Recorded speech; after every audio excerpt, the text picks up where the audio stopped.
నమస్తే. రాష్ట్ర వ్యాప్తంగా ప్రభుత్వ బడులన్నీ కూడా ఓపెన్ అయినాయి. ఇప్పటికే సర్కారు మొదటి రోజే పాఠ్య పుస్తకాలు కావచ్చు, ప్రభుత్వంలో ఉన్నటువంటి పిల్లలందరికీ స్కూల్ యూనిఫామ్లో పంపిణీ చేస్తూ ఉంది. ఈ నేపథ్యంలో ప్రతిపక్షాల నుంచి కొన్ని విమర్శలు కూడా వస్తున్నాయి. పూర్తి స్థాయిలో అక్కడ సౌకర్యం లేదు స్కూళ్ళలో, ఇతరితర వాష్రూమ్స్ కావచ్చు, ప్లే గ్రౌండ్ కావచ్చు, ఇతరితర సమస్యల లోపం ఉన్నదంటూ కూడా కొంత ప్రతిపక్షాలు అధికార పార్టీ మీద విరుచుకుపడేటువంటి ప్రయత్నం చేస్తూ ఉంది. సో ఇదే అంశం మీద మాట్లాడదాం. ప్రస్తుతం మనతో పాటు ఓయూ ఉద్యమకారులు, అదేవిధంగా కాంగ్రెస్ పార్టీ నాయకులు, అధికార ప్రతినిధి చెనగాని దయాకర్ గారు ఉన్నారు. దయాకర్ గారు, ఇప్పటికే అకాడమిక్ ఇయర్ స్టార్ట్ అయింది. ప్రతిపక్షాల కామెంట్స్ చూస్తూ ఉంటే ఏమనిపిస్తుంది? ఇవాళ తెలంగాణలో కాంగ్రెస్ ప్రభుత్వం వచ్చిన తర్వాత రాష్ట్ర ముఖ్యమంత్రి గారు 6 నెలల్లో 60 సార్లు విద్యా విధానం మీద సమీక్ష జరిపి ఇవాళ అనేకమైనటువంటి విద్యావంతులతోని, లేకపోతే ప్రిన్సిపల్ సెక్రటరీలతోని, ఉపాధ్యాయ సంఘాలతోని ఒక మేధోమదనం జరిగి తెలంగాణలో భ్రష్టు పట్టిపోయినటువంటి 10 ఏళ్లుగా తెలంగాణలో కుంటబడినటువంటి ప్రభుత్వ విద్యను మళ్ళీ వెలికి తీసి పేద విద్యార్థుల్ని బడికి పంపాలనే ఒక దృఢమైన సంకల్పంతో ఇవాళ కాంగ్రెస్ ప్రభుత్వం ముందుకెళ్తా ఉంది. ఎవరైతే, ఏ ప్రజలైతే, ఏ వర్గాలైతే, ఏ పేద విద్యార్థులైతే సంవత్సరాలుగా ప్రభుత్వ బడులలో మౌలిక వసతులు లేకపోతే టాయిలెట్ లేక, ప్రహరీ గోళలు లేక, పంతులు లేక, బడే లేక ఉన్నటువంటి దూరమైన పేద విద్యార్థుల్ని తిరిగి ఇవాళ బడికి పంపి వాళ్ళని ఒక డాక్టర్లుగా, ఇంజనీర్లుగా, ఐఐటీలుగా, ఐఏఎంగా తయారు చేయడానికి ఈ ప్రభుత్వం ఒక చిత్తశుద్ధితోని ఇలా ముందుకెళ్తా ఉంది. ముందుకెళ్తున్నటువంటి సందర్భంలో జరుగుతున్న సమీక్షలు కానీ, జరుగుతున్న రాష్ట్ర ముఖ్యమంత్రి గారు దృఢమైన ఆలోచనతో ముందుకెళ్తా ఉన్నారు. ఒక పోరాట యోధుడు.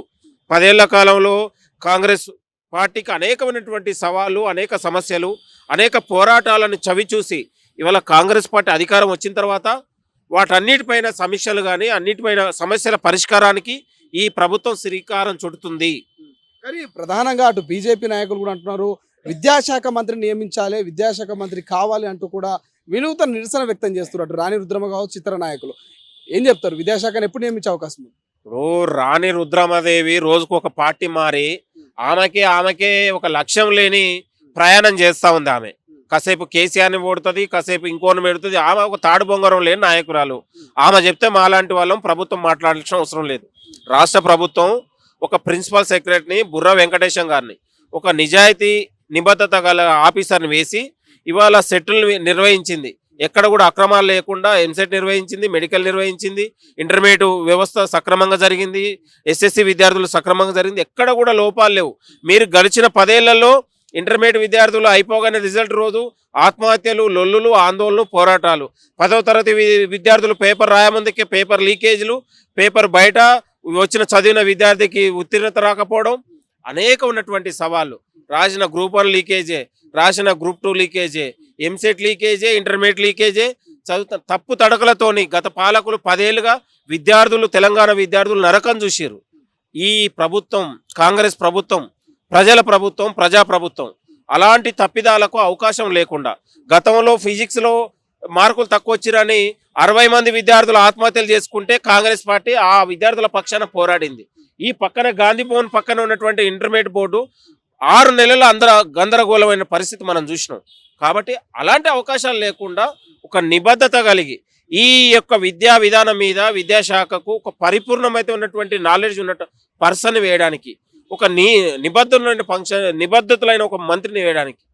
కాబట్టి ఒక ప్రభుత్వం ఆలోచన చేస్తూ ఉంది.